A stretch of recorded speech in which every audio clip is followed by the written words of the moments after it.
সরাসরি কথা বলবো। আমাদের সঙ্গে রয়েছেন আমাদের প্রতিনিধি পার্থ প্রতিম ঘোষ। পার্থ, এমন কোনো জনসংযোগ বিচ্ছিন্ন একটা এলাকা নয়। এই মুহূর্তে যে ছবি দেখা যাচ্ছে, অভিষেক গুপ্তা রয়েছেন, ঠিক কি ছবি দেখছো পার্থ? এই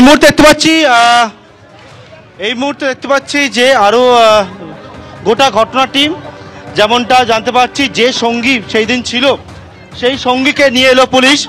যে সঙ্গী ছিল অর্থাৎ নির্যাতিতার সঙ্গে নির্যাতিতার যে সঙ্গী সেই দিনকে বন্ধু ছিল, সেই বন্ধুকে পুলিশ নিয়ে এলো ঘটনাস্থলে এবং পুলিশ সেই বন্ধুকে সঙ্গে নিয়ে এলো এবং নিয়ে এসে ঘটনাস্থলে ঠিক কী হয়েছিল অর্থাৎ তার সঙ্গী তার বন্ধু অর্থাৎ MBBS এর অপর যে পড়ুয়া সে কি দেখেছিল, নির্যাতিতার সঙ্গে সে বেরিয়েছিল, তার পরবর্তীকালে সেই বিষয়টা জানার জন্য সেই বন্ধুকে নিয়ে কিন্তু ঘটনাস্থলে পুলিশ এসে পৌঁছালো শুক্রবার দিন রাত্রেবেলা, যখন এই যে ঘটনাটি ঘটে সেই ঘটনার সময় একেবারে যে হস্টেল সেই হস্টেল থেকে বেরিয়ে যে হসপিটাল থেকে বেরিয়ে তারা যে রাস্তা দিয়ে এসেছিল তার পরবর্তীকালে জঙ্গলের মধ্যে নির্যাতিতাকে টেনে নিয়ে যাওয়া হয়। তারপরে যেটা অভিযোগ ওঠে যে এই জঙ্গলে নির্যাতন করার পর নির্যাতিতার মোবাইল ফোন থেকেই কিন্তু তার এই বন্ধুকে ফোন করে ডাকা হয় এবং একেবারে জখম অবস্থায় আহত অবস্থায় নির্যাতনের পর বন্ধুকে বলা হয় এখান থেকে নিয়ে যাওয়ার জন্য এবং সেই মতো সেই বন্ধুকে পুলিশ নিয়ে এলো এবং নিয়ে এসে যে কি দেখেছিল, কোন জায়গা থেকে কাকে কি অবস্থায় দেখেছিল সেই বিষয়টা পুনর্নির্মাণ করছেন তদন্তকারী আধিকারিকরা এবং সেই মুহূর্তে দেখতে পাচ্ছ যে নির্যাতিতার বন্ধুকে নিয়ে এখন ওই যে জঙ্গল সেই জঙ্গলের ভেতরে গোটা বিষয়টা পুলিশ দেখছেন এবং গোটা প্রক্রিয়াটিকে ভিডিওগ্রাফি করছেন তদন্তকারী আধিকারিকরা। পার্থ, তুমি আমাদের সঙ্গে থাকো, ছবি দেখাতে থাকো, কারণ আমরা দেখতে পাচ্ছি এই মুহূর্তে যে গুরুত্বপূর্ণ অর্থাৎ এই যে এলাকা যেখানে এই গণধর্ষণের অভিযোগ উঠেছে সেখানে ডেপুটি কমিশনার অফ পুলিশ রয়েছেন, তিনি কিছুক্ষণ আগে ওই পুরো দূরত্বটা নিজে হেঁটে মেপে দেখেন, এরপর সঙ্গীকে নিয়ে আসা হয়েছে, তারপর সেখানে ঘটনার পুনর্নির্মাণ করা হবে, অর্থাৎ তৎপরতা পুলিশের একেবারে চূড়ান্ত তৎপরতা আমরা দেখতে পাচ্ছি। পার্থ, একেবারে দেখো এবং পুলিশ এখানে গোটা চত্বরটিকে ঘিরে রেখেছে এবং মূলত যে বিষয় সেটা হচ্ছে অভিযুক্তদেরকে নিয়ে ভেতরে রয়েছে পুলিশ এই জঙ্গলের ভেতরে, যেটা পরাণগঞ্জ কালীবাড়ি শ্মশান যাওয়ার রাস্তার সামনের যে জঙ্গল সেই জঙ্গলে, এবং সেখানে অভিযুক্তরা কে কোথায় ছিল সেই বিষয়টি যেমন দেখা হচ্ছে। অন্যদিকে নির্যাতিতার যে সঙ্গী অর্থাৎ যে দুজন বেরিয়েছিল রাস্তায় সেই সঙ্গীকে নিয়ে পুলিশ এসে পৌঁছালো ঘটনাস্থলে। সে ওই দিনকে কি হয়েছিল, কোন জায়গা থেকে নির্যাতিতাকে কি অবস্থায় সে রিসিভ করেছিল সেই সমস্ত বিষয়ে কিন্তু একেবারে তদন্তকারীরা গোটা ঘটনাটি যেহেতু ঘটনাক্রম একেবারে পর সাজানোর জন্য তার থেকে জানছে এবং গোটা ঘটনাক্রম সেটা ভিডিওগ্রাফি করছে, রিকনস্ট্রাকশন অফ ক্রাইম সেটা কিন্তু করছেন বর্তমানে তদন্তকারী আধিকারিকরা। তুমি আমাদের সঙ্গে থাকো পার্থ। দেখতে পাচ্ছেন ঘটনার পুনর্নির্মাণ চলছে, নির্যাতিতার সহপাঠীকেও নিয়ে আসা হয়েছে, যাকে প্রথমে থানায় ডেকে আটকে রেখে পুলিশ জিজ্ঞাসাবাদ চালাচ্ছিলেন, এই মুহূর্তে তাকে নিয়ে আসা হয়েছে ঘটনার পুনর্নির্মাণের জন্য। মিলিয়ে দেখা হচ্ছে নির্যাতিতা ও অভিযুক্তদের বয়ান এবং এই সেই জায়গাটা যে জায়গায় এরকম ভয়ঙ্কর ঘটনা ঘটে। দুর্গাপুরের মতো এলাকায় ডাক্তারি পড়ুয়াকে গণধর্ষণের অভিযোগ সামনে আসে এবং ঘটনাটা এমন একটা জায়গায় যার আশেপাশেই রয়েছে একাধিক গুরুত্বপূর্ণ অফিস বা ভবন।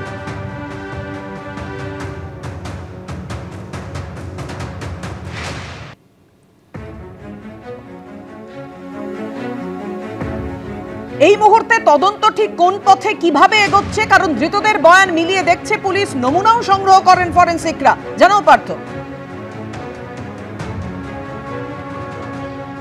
একেবারে দেখো এই মুহূর্তে ঘটনাস্থলে সকাল থেকে আজকে কি হলো আমরা জানি যে সকাল থেকে যে বিষয় সেটি হচ্ছে যে এই যে জায়গায় ঘটনাস্থল যেখান থেকে যাদেরকে 5 জনকে গ্রেপ্তার করা হয়েছে তার মধ্যে বিজরা যে গ্রাম রয়েছে সেই গ্রামে আজকে পুলিশ যায় এবং সেখানে পুলিশ গিয়ে সেখান থেকে কিন্তু 2 অভিযুক্তের বাড়িতে যায়, রিজাউদ্দিন এবং নাসিমউদ্দিন, এবং তাদের বাড়িতে গিয়ে তাদের যে পোশাক সেটা সংগ্রহ করেন, সেটা ফরেনসিক পরীক্ষার জন্য পাঠানো হবে।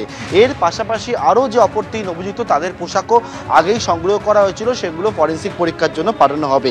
অর্থাৎ নির্যাতিতার একদিকে যেমন বক্তব্য অভিযোগ তার সঙ্গে সায়েন্টিফিক এভিডেন্স মিলিয়ে দেখাটা অত্যন্ত প্রয়োজন এবং সেটাই কিন্তু করেছেন তদন্তকারী আধিকারিকরা। পাশাপাশি ঘটনাস্থল সেই ঘটনাস্থল যেটা ঘেরা অবস্থায় বর্তমানে রয়েছে সেই ঘটনাস্থলে পুলিশ রয়েছে, যারা এই ক্রাইমটা কমিট করেছিল তাদেরকে নিয়ে আসা হয়েছে। আমরা দেখলাম একজনকে করে মুখ বাঁধা অবস্থায় কোমরে দড়ি পরিয়ে এই যে জঙ্গল রয়েছে পরাণগঞ্জ যে কালীবাড়ি শ্মশানে যাওয়ার যে রাস্তা সেই রাস্তা আমার সহকর্মী ভগবান ভগবান শাহকে দেখাবো, বোঝানোর চেষ্টা করবো এখান থেকেই আমরা যে কোন জায়গায় কী হয়। এই যে জায়গা রয়েছে যেখানে পুলিশ আধিকারিকরা কর্ডন করে রেখেছে, এখান থেকে সোজা প্রথমে অভিযুক্তকে নিয়ে যাওয়া হয়, অর্থাৎ ক্রাইমটা কোন জায়গা হয়, তার পরবর্তীকালে বাঁ দিকের যে রাস্তা রয়েছে যেটা একটা গ্রামের দিকে যাচ্ছে, সেই গ্রামের দিকে অভিযুক্তকে নিয়ে যাওয়া হয়। অর্থাৎ যেটা মনে করা হচ্ছে এই যে জায়গায় অপরাধটা সংগঠিত হয় তার পরবর্তীকালে যারা এই অপরাধটার সঙ্গে যুক্ত তাদের কিন্তু এখান থেকে বাঁদিকের যে জায়গা রয়েছে সেই বাঁদিকের জায়গাটা হচ্ছে গ্রামের দিকে যাচ্ছে, সেই গ্রামের দিকে নিয়ে তারা পালিয়ে যায় বলে জানা যাচ্ছে এবং গোটাটাই ভিডিওগ্রাফি করেন তদন্তকারীরা। এর পাশাপাশি কিন্তু আমরা দেখলাম কিছুক্ষণ আগে যেমন অভিযুক্তদেরকে নিয়ে এখানে গোটা ঘটনার পুনর্নির্মাণ করা হচ্ছে। কিছুক্ষণ আগে নির্যাতিতার সঙ্গী যে বন্ধু ছিল সঙ্গে, যার পরবর্তীকালে যখন নির্যাতিতাকে টেনে এখান থেকে হিঁচড়ে নিয়ে যাওয়া হয়, তারপরে তাকে বন্ধুকে এখান থেকে বন্ধু চলে যায় অন্যত্র, নির্যাতিতাকে একবার 3 জন মিলে টেনে জঙ্গলের মধ্যে নিয়ে যায়, সেই বন্ধুকেও পুলিশ নিয়ে এসছে বর্তমানে এই জঙ্গলের মধ্যে। এবং সে কি অবস্থায় দেখেছিল নির্যাতিতাকে, কোন জায়গা থেকে রিসিভ করেছিল, সেই সমস্ত বিষয়টাও এই গোটা যে ক্রাইমটা, এই ক্রাইমটার মধ্যে যে কমিট হয়েছিল সেইখানটা অত্যন্ত গুরুত্বপূর্ণ এবং তার বক্তব্য, তার বয়ান, সেই সবটাও কিন্তু ভিডিওগ্রাফি করে পুনর্নির্মাণের মধ্যে রাখা হয়েছে। পাপিয়া, তুমি আমাদের সঙ্গে থাকো পার্থ। আমরা একদম দেখতে পাচ্ছি এই মুহূর্তে তদন্তের যে আপডেট আপনারা দেখছেন, পুলিশ নির্যাতিতার সহপাঠীকে নিয়ে এসে ঘটনার পুনর্নির্মাণ করছেন, বুঝতে চাইছেন গোটা ঘটনাটা ঠিক কিভাবে ঘটেছিল, নির্যাতিতার সঙ্গী কি বলছেন এবং তার আগে পুলিশকে তিনি যে বয়ান দিচ্ছেন, এই ঘটনাস্থলে দাঁড়িয়ে নির্যাতিতার সঙ্গী ওই সহপাঠী সঠিক বয়ান দিচ্ছেন কিনা পুরোটা মিলিয়ে দেখছেন পুলিশ আধিকারিকরা। একেবারে সরাসরি সেই ছবি দেখতে পাচ্ছেন, ঘটনার পুনর্নির্মাণ করছে পুলিশ, তদন্ত যে পথে এগিয়ে যাচ্ছে এই মুহূর্তে সেই মুহূর্তের ছবি আপনাদের সামনে সরাসরি রেখেছি।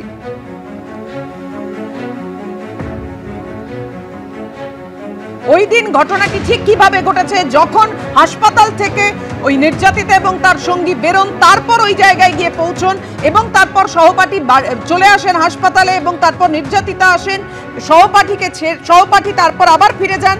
সুতরাং গোটা ঘটনাটা ঠিক কিভাবে ঘটেছে তা জানতে চাইছেন এবং বয়ান মিলিয়ে দেখা হচ্ছে বলে এমনটা জানা যাচ্ছে, তাই তো পার্থ? একেবারে তাই। এবং দেখতে পাচ্ছ তোমরা সরাসরি দর্শকরা দেখতে পাচ্ছেন বিপি আনন্দের পর্দায় যে একেবারে নির্যাতিতার সঙ্গীকে নিয়ে পুলিশ দেখলেন যে কোন জায়গায় সে নির্যাতিতাকে রিসিভ করেছিল এবং এখনো ভেতর দিকে ছবি যেটা দেখতে পাচ্ছেন সেটি হচ্ছে যে দর্শকরা, সেটি হচ্ছে ভেতর দিকে একেবারে পুলিশ ওখানে ভেতরে রয়েছে এবং থেকে কোন জায়গায় কি কি অবস্থায় দেখেছে সেই বিষয়টা কিন্তু তারা একেবারে পুঙ্খানুপুঙ্খ সমস্ত বিষয়টাকে দেখছেন।